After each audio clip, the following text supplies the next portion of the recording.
بسم اللہ الرحمن الرحیم۔ تمام امت مسلمہ کو رمضان کی خوشیاں بہت بہت مبارک ہوں۔ رمضان کا پہلا عشرہ رحمت، دوسرا عشرہ مغفرت اور تیسرا عشرہ جہنم کی آگ سے نجات کا ہے۔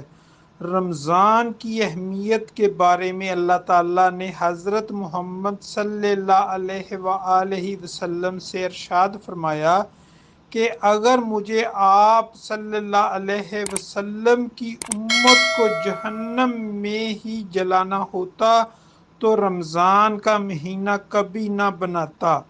جب رمضان المبارک کا چاند نظر آتا تو آپ صلی اللہ علیہ وسلم فرماتے تھے کہ یہ چاند خیر و برکت کا ہے۔ میں اس ذات پر ایمان رکھتا ہوں جس نے تجھے پیدا فرمایا۔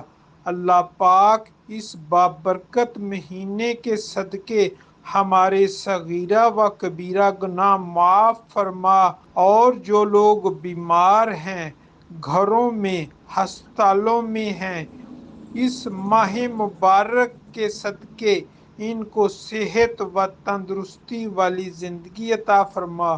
جو لوگ اس دنیا فانی سے رخصت ہو گئے ہیں، اللہ پاک ان کی مغفرت فرما اور لواحقین کو صبر جمیل عطا فرما۔ آمین۔ دعاؤں کا طالب حکیم رائے خالد۔